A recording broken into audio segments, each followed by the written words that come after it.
Yeah, we can begin, I think. Uh,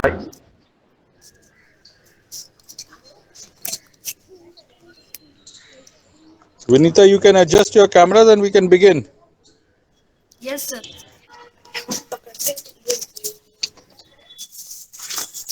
Good afternoon, sir, ma'am, and all teachers. I am very thankful to the person who provided a valuable opportunity to highlight the positive steps that can be taken to promote mental health and well-being. So, the topic of today's presentation is promoting mental health. So, I'm going to sharing my screen.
My screen is visible.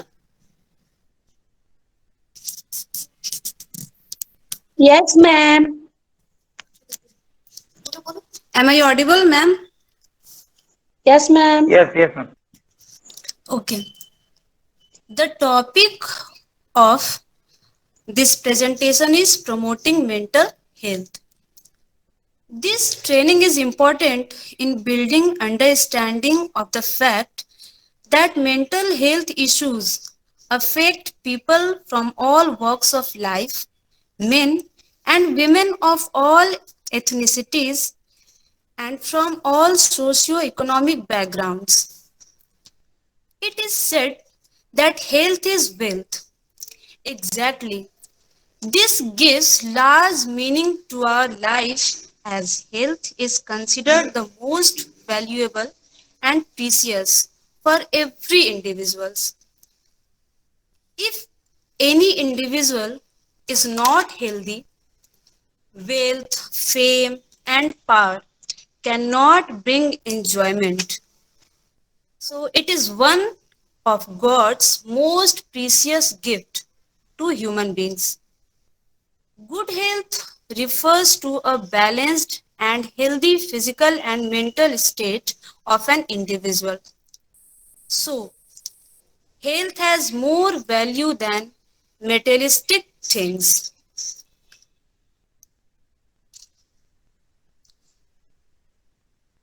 What is mental health? According to World Health Organization WHO, mental health is defined as a state of well-being in which every individual realizes his or her own potential, can cope with the normal stress of life, can work productively and fruitfully, and is able to make a contribution to her or his community. World Health Organization works with member states and partners to improve the mental health of individuals and society at large.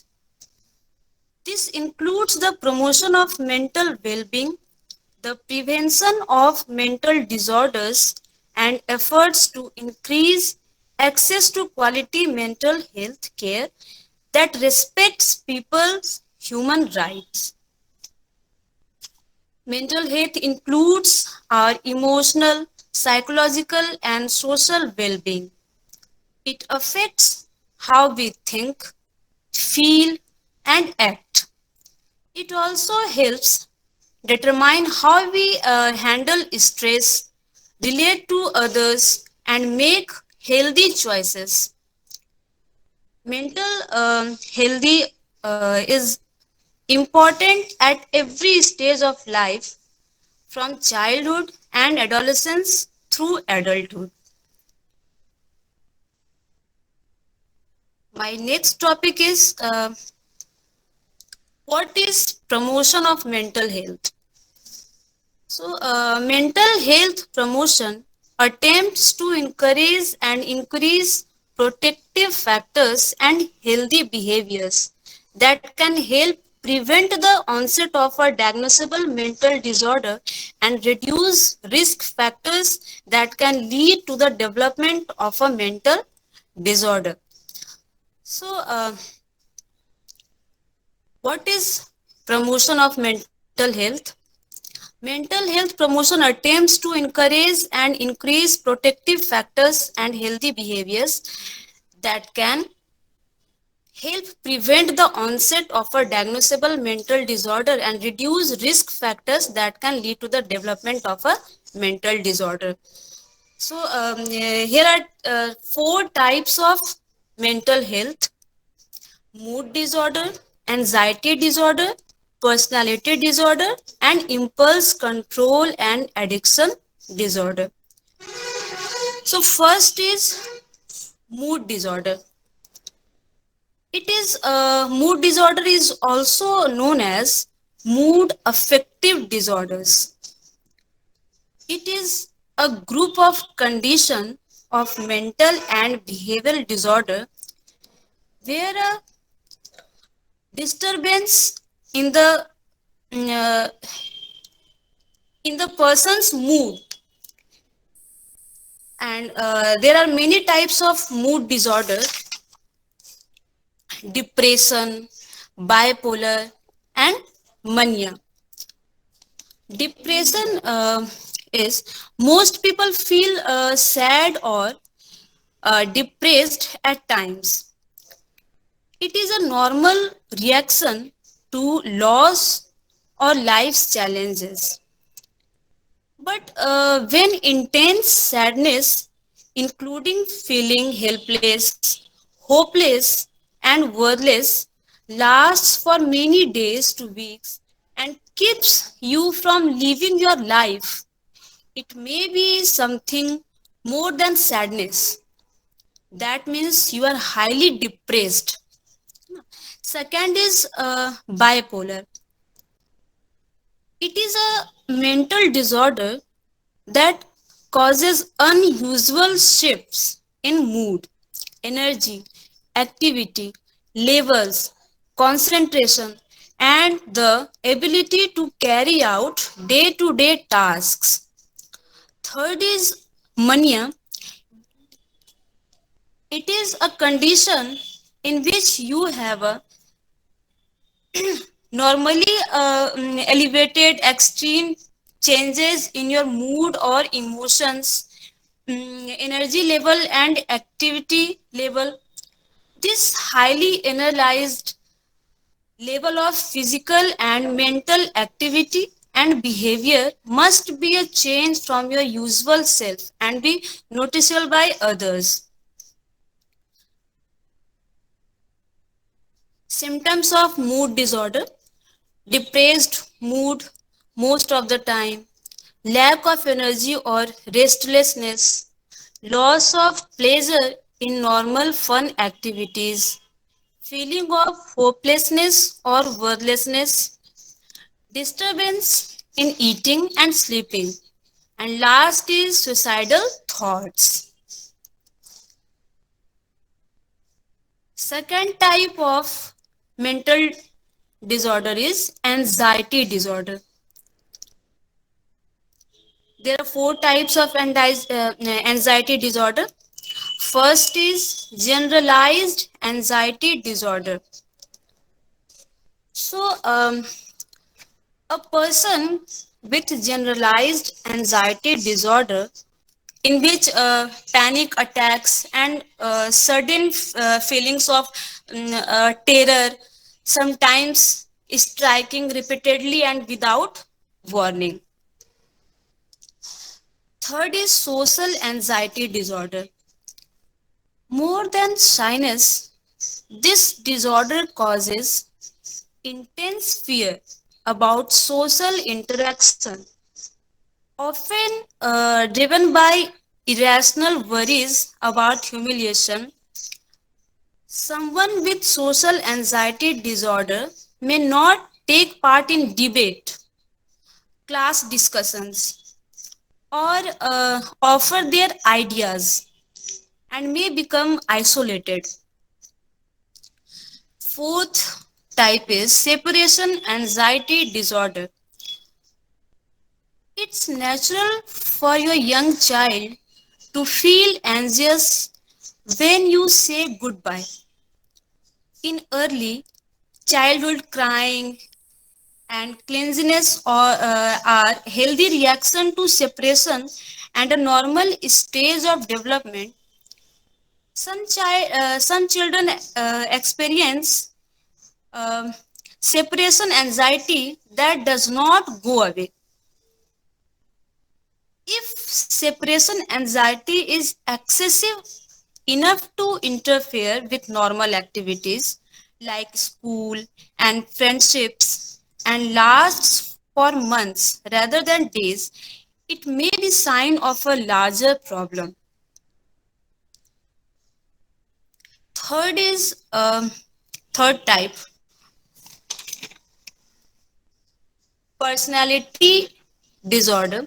So symptoms of anxiety disorders, there are some symptoms: feeling of panic and uneasiness, not being able to stay calm and still, breathing faster and more quickly than normal, thinking about a problem over and over again and unable to stop, inability to concentrate. Third type of mood mental disorder is personality disorder. In this disorder, four types are given: antisocial personality disorder, avoidant personality disorder, borderline personality disorder, and last is dependent personality disorder. Symptoms of so these disorders are a group of mental illness. They involve long-term patterns of thoughts and behaviors that are unhealthy and inflexible. The behaviors cause serious problems with relationships and work. The symptoms of each personality disorder are different. People with personality disorder may often blame others for their problems. So some symptoms of personality disorder are given: failure to sustain relationship, impulsive action, low tolerance to frustration, tendency to cause violence, and last is lack of guilt. And the last type of mental disorder is impulse control disorder. So, impulse control disorders are conditions where people have impulses that are difficult or impossible to resist. This can range from emotional reactions, which may include taking things that do not belong to them, or an urge to set fires. So, types of impulse disorders are oppositional defiant disorder, intermittent explosive disorder, conduct disorder, kleptomania, and pyromania. So, um, kleptomania and pyromania are very different disorders. Kleptomania is a condition in which people steal items that they do not need, that they could afford to buy, or that have little to no monetary value. Individuals with kleptomania experience tension that is relieved by committing the theft. And pyromania is a type of impulse control disorder that is characterized by being unable to resist starting fires. People with pyromania know that setting fires is harmful, but setting fires is the only way they can relieve their built up tension, anxiety, or arousal. And there's some symptoms of impulse control disorder: becoming easily frustrated, destruction of property, lying to people, illegal and criminal activity, internet addiction, uncontrolled gambling.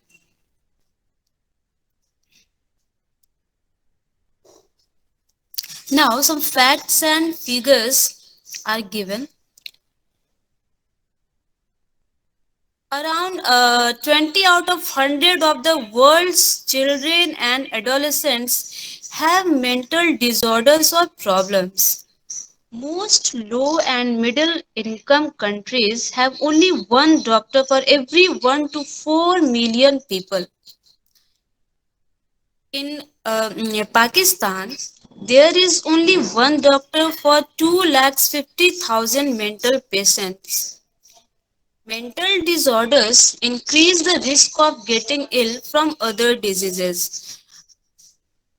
About 8 lakhs people commit suicide every year.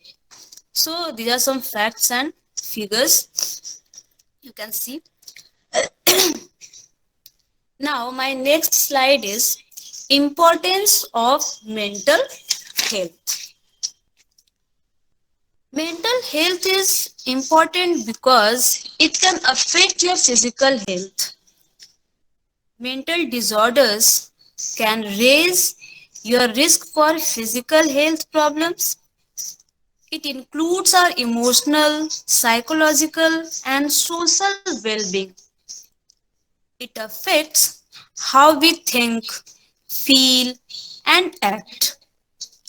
It also helps determine how we handle stress, relate to others, and make healthy choices. Mental health is important at every stage of life, from childhood and adolescence through adulthood. There's some importance of mental health are given. Cope with the stresses of life, be physically healthy, have a good relationship, make meaningful contribution to your community, work productively and realize your full potential. My next slide is warning signs of mental health problems. A change in our eating or sleeping habits, withdrawing from the people and activities you enjoy, having low or no energy, having unexplained aches, feeling helpless or hopeless, smoking, drinking, or using drugs more than usual, feeling unusually confused, forgetful, angry, upset, worried, or scared, having thoughts and memories that you can't get out of your head, hearing voices or believing things that are not true, thinking of harming yourself or others, not being able to perform daily tasks like taking care of your kids or getting to work or school. So, there are some warning signs of mental health problems.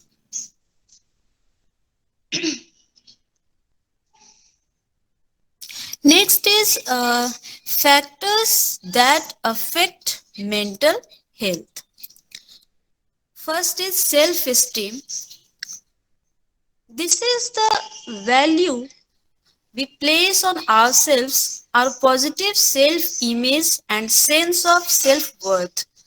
People with high self esteem generally have a um, uh, people with high self esteem outlook and are satisfied with themselves most of the time.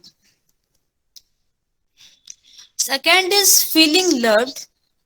Children who feel loved, trusted, and accepted by their parents and others are far more likely to have good self esteem. They are also more likely to feel comfortable, safe, and secure and are better able to communicate and develop positive relationships with others. Third is confidence. Youth should be encouraged to discover their own unique qualities and have the confidence to face challenges and take risks.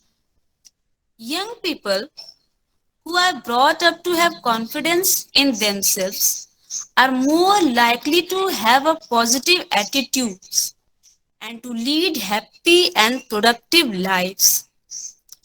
Fourth is family breakup or loss, separation or divorce, or the loss of a sibling is extremely painful. Finding ways to cope and adjust to the changes wrought by these events is critical for everyone, for youth especially. Next is difficult behavior. When people are unhappy, they either internalize their unhappiness or act out. The latter usually appears as bad or difficult behaviors such as using abusive language, being aggressive or violent, damaging property, stealing, lying, refusing to comply with requests or expectations at school or home, or displaying other inappropriate actions. If such behavior is serious, the young person's and his or her family might require professional help. Next is physical ill health. Diseases, injuries, and other physical problems often contribute to poor mental health and sometimes mental illness. Some physical causes, such as birth trauma, brain injury, or drug abuse can directly affect brain chemistry and contribute to mental illness. More commonly, poor physical health can affect self esteem and people's ability to meet their goals, which leads to unhappiness or even depression. And the last is abuse.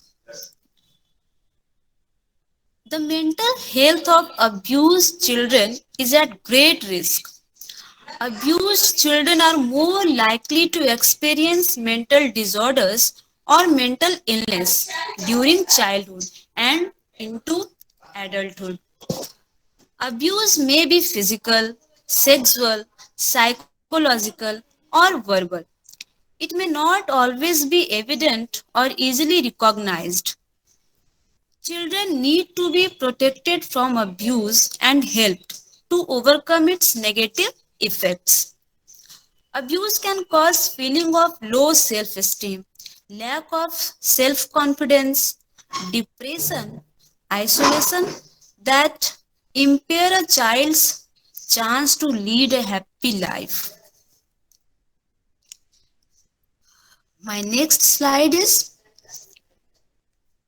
components of good mental health. First is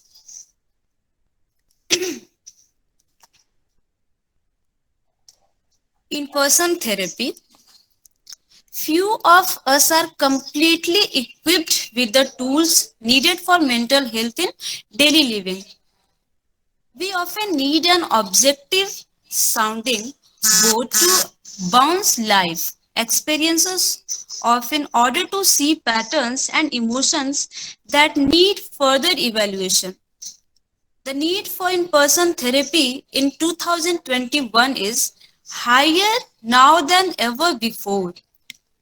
In general, we humans feel a need to decompress from the pressures and stresses of life as we learn new techniques for self-care and regulations that can improve our quality of life.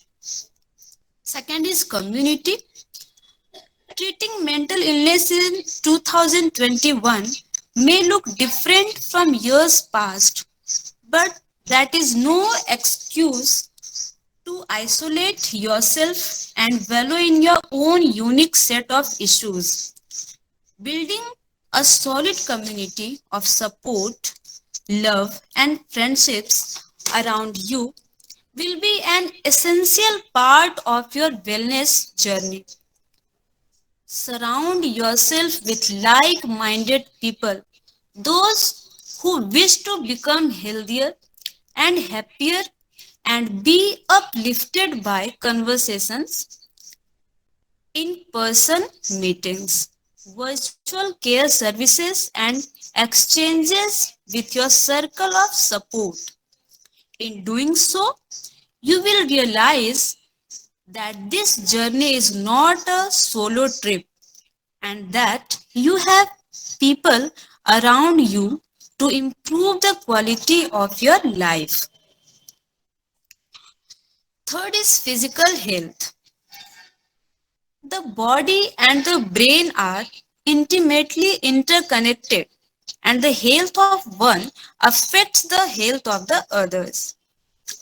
Your body is an intricate network of systems all working together to help you navigate life successfully, and you have a responsibility to take care of it. Next is intellectual health.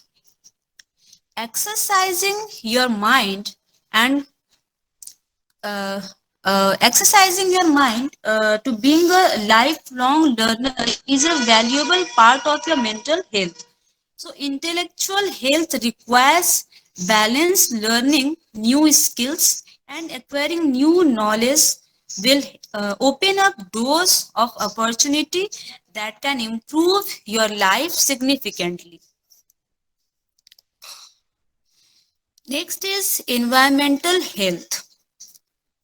Your environment can significantly impact your mental state of mind.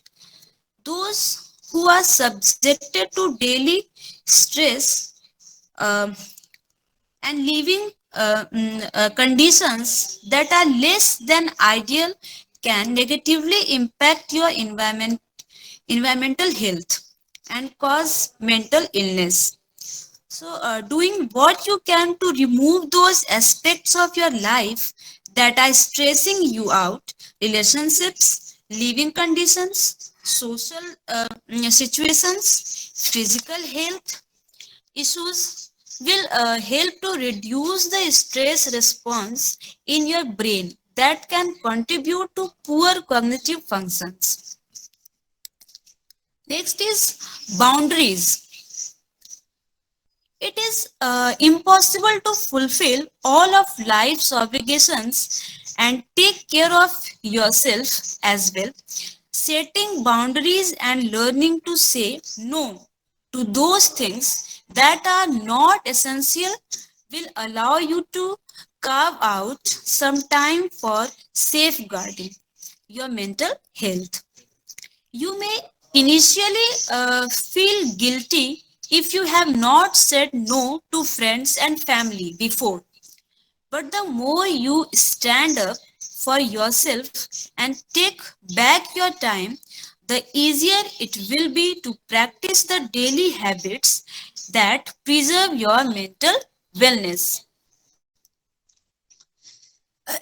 The last one is self care. The gifts of the last few years include more time for many people are learning the fine art of self care as we sit inside our homes. For we have no choice but to take an introspective look at what we need most, doing those things that nurture body, soul, and spirit will improve not only your life but the lives of those around you. So, working with the seven components of mental health will not only add quality and value to your life but the lives of others as well. So, start today and create new healthy habits that will help you to thrive and live your best life and see what wondrous changes lie on the horizon for you.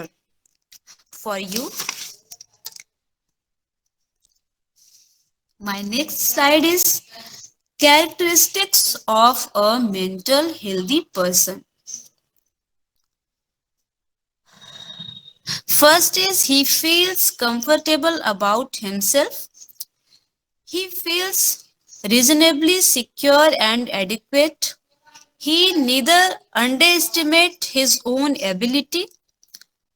The mentally healthy person feels right towards others. This means that he is able to be interested in others and to love them. He is able to like and trust others. The mentally healthy person is able to meet the demands of life.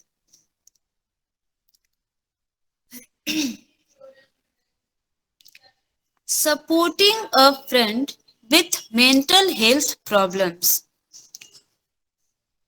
You can help your friend or family member by recognizing the signs of mental health problems and help them to connecting them to professional help.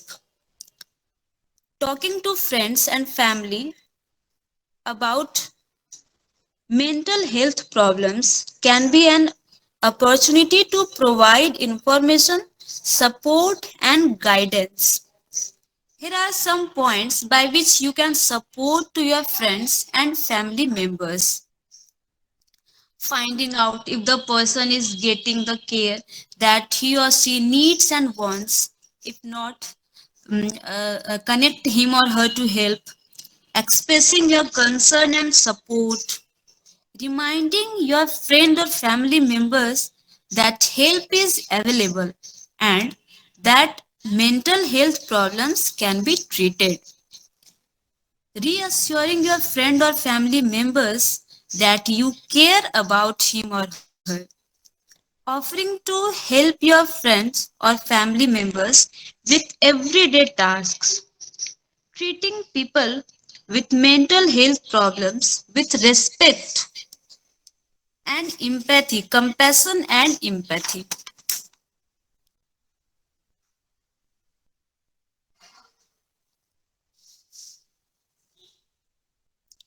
Teachers and mental health. Teachers have a lot of responsibilities helping students progress academically, taking on community leadership roles, and maintaining a safe classroom environment. Nothing is as important in a teacher's work as promoting the mental health of students. Students who are mentally healthy are more motivated, self aware, and able to participate in a classroom community. So, how can you promote your students' mental health? Mentalization. One of the most important ways that teachers can promote students' mental health is mentalization. This concept refers to a constant process of attempting to understand another person's experience. As a teacher, you can dedicate time each day to thinking about what your students are thinking and feeling. Keep in mind that every individual is different. So, you will have to know your students and consider the ways they change over time in order to do an effective job and at mentalization. As you gain in skill at mentalization, your students will benefit from the sense that they are understood at school. They will feel safer taking risks and asking questions, as well as reaching out when they are struggling with something. Furthermore, you and your students will all benefit from the wonderful sense of closeness that can come from understanding another person's point of view. Explicit strategy instructions. Teachers can also work to help their students somewhat more explicitly with mental health. It can help to teach students particular strategies for taking care of themselves as well as how to handle stressful scenarios.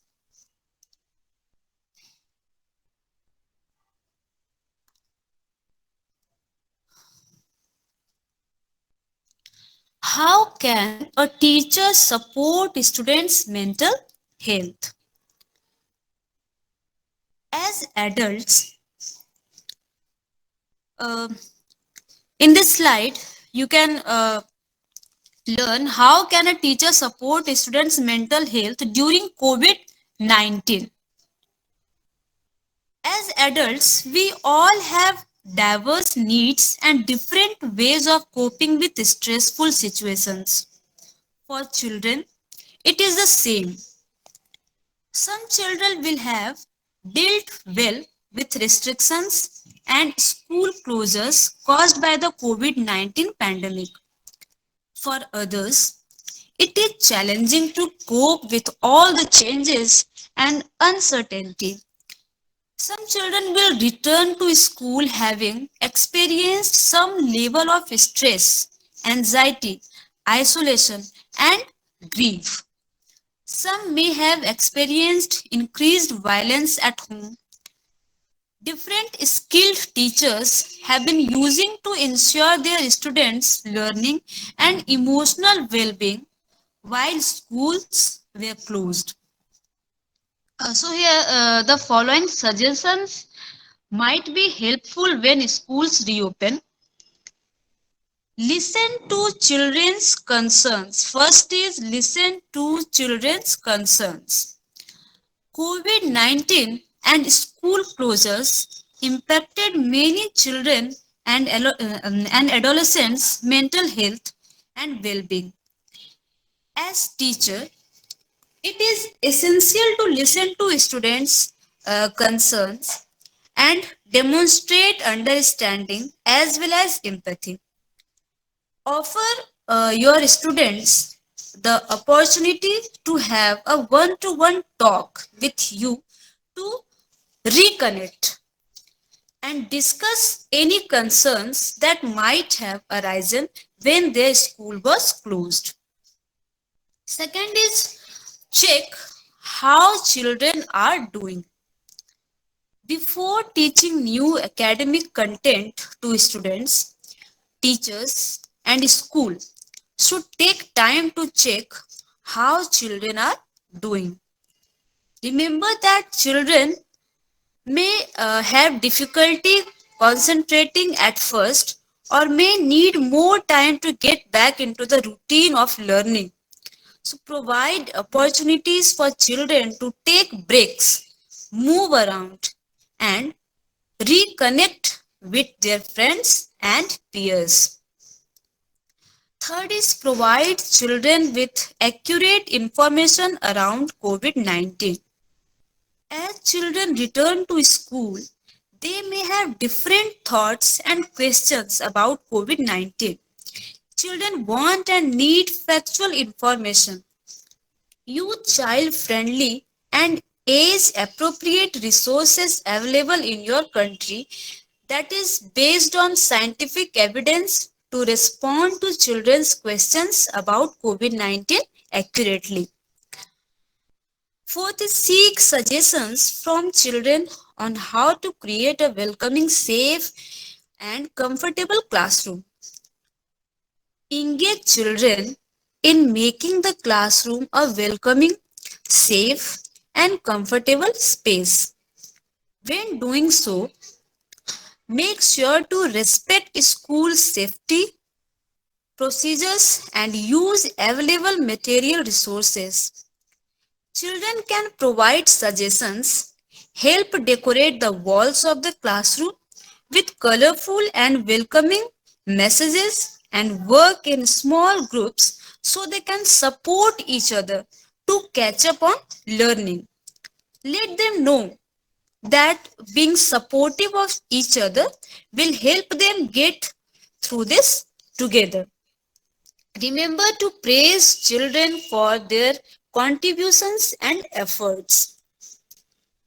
Fifth is watch out for any warning signs of child behavior that interferes with their ability to explore, play, and learn.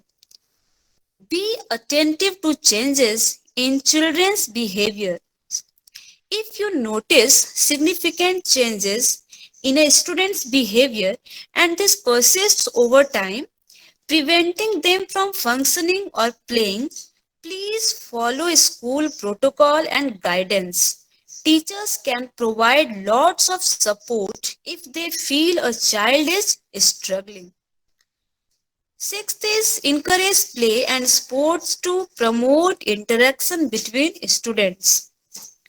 In many countries, children have been following strict physical distance measures and have been prevented from using playgrounds and other public spaces to play and interact with their peers. Make sure that when children return to school, that they have lots of opportunities to socialize, play, and interact with the peers they have missed for so long in line with school safety protocols. Model good coping behaviors for students. Be calm, honest, and caring. This is very important. Teachers can be positive role models for their students. Children will look at you and learn from the skills you use daily to deal with stressful situations. So be calm, honest, and caring, and demonstrate a positive attitude to children. Last is take care of yourself and know your limits. Teaching can be an extremely stressful profession, particularly now.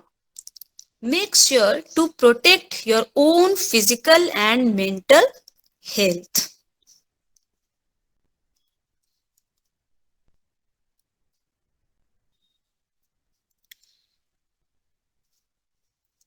Next slide.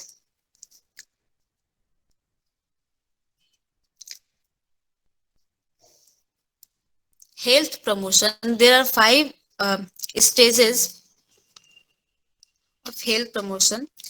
In this, we will learn about Ottawa Charter, the first international conference on health promotion was held in Ottawa in 1986 and was primarily a response to growing expectations for a new public health movement around the world.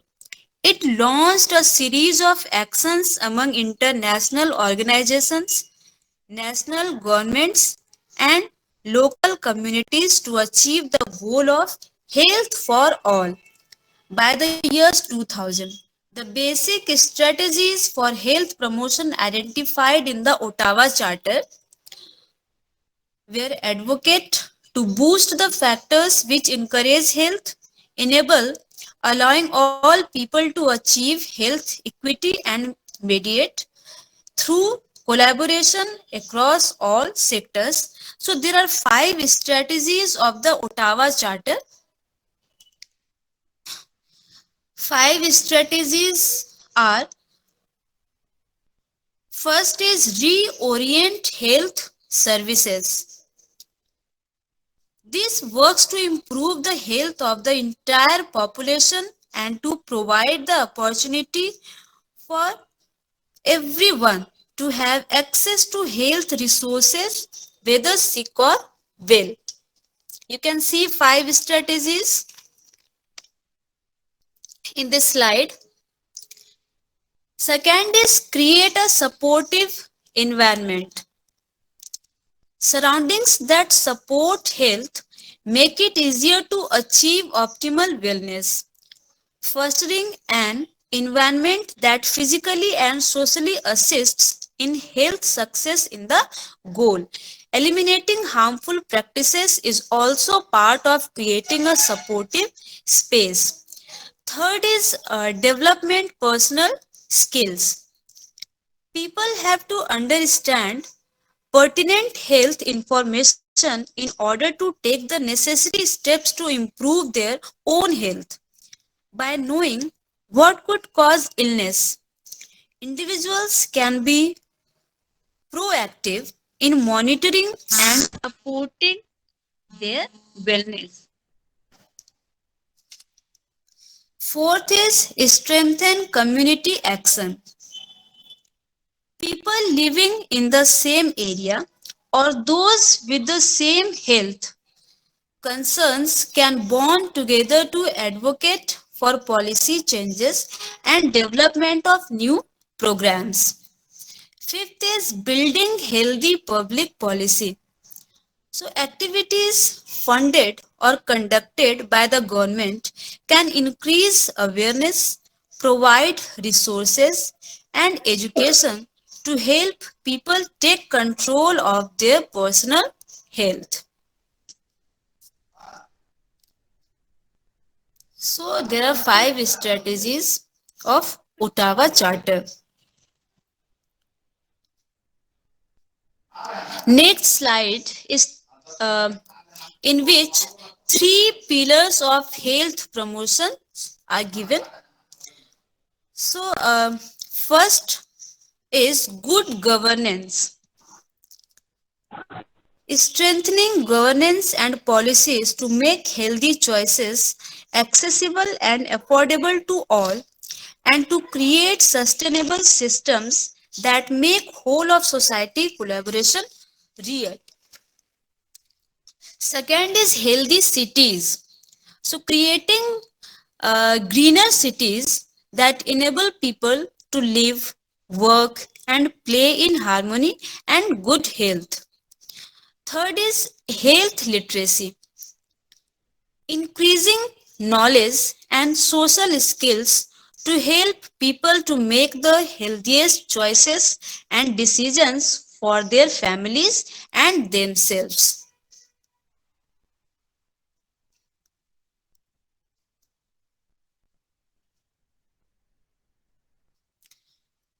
So, in the next slide, 6 ways to promote mental health awareness in school. It's very important. Why mental health awareness important in school? The World Health Organization estimates that 1 in 5 students are actively dealing with a mental health issue. For students, suicide is the second leading cause of death. The number of students today experiencing mental health problems is also on the rise. So there are 7 ways to there are 6 ways to promote mental health awareness in school. First is promote positive self-esteem. Second is encourage students to eat happy and provide healthy eating options. Third is promote school policies that support mental health, such as bullying prevention. Fourth is provide outlets to relieve anxiety and stress. Next is have an open door policy. Communicate to your students that you are available to listen to their issues. And the last one is provide places where students can relax, such as quiet areas and lawn chairs.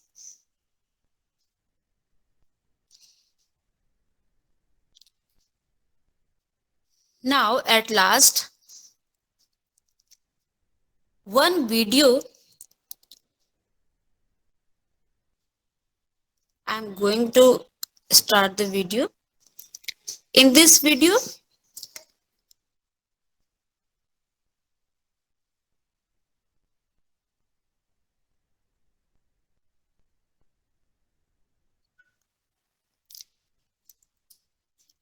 this in this video you can see 10 tips for maintain your mental health. Very important 10 tips you can see. Now I am going to start.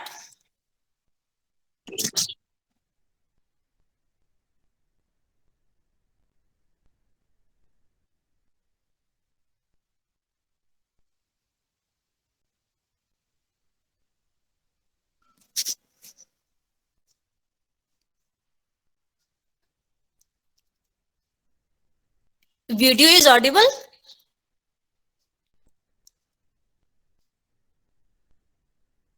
Sir, video is audible? No. No, Binita. No, it's not audible. You can play the video. There is only music in the video.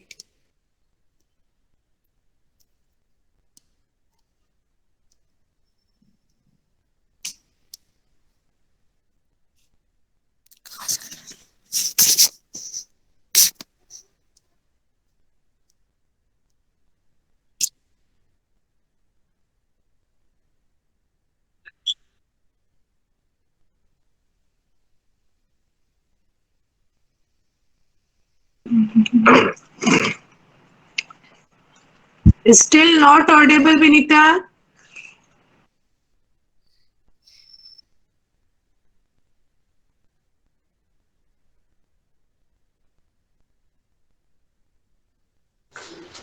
Vinita, you're not audible.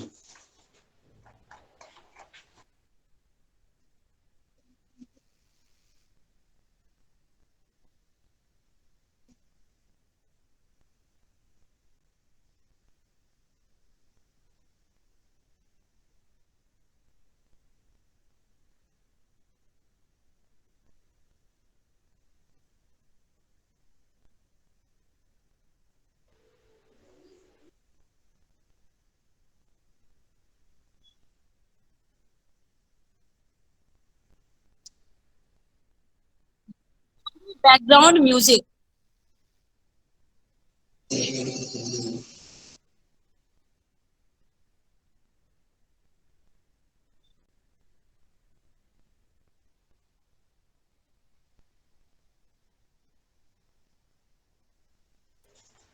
Binita, you're not audible. Ma'am, remove your headphone, then it will be audible.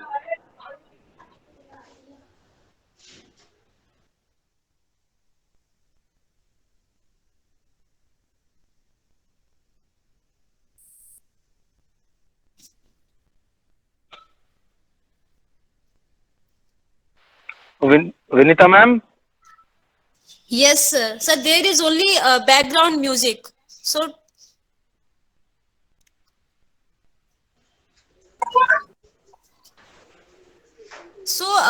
as we know, mental health is important at every stage of life, from childhood and adolescence through adulthood and aging. So, if anyone is suffering from any mental problems, we should try to seek proper help. So, thank you for listening. Thank you very much, sir and ma'am. Thank you.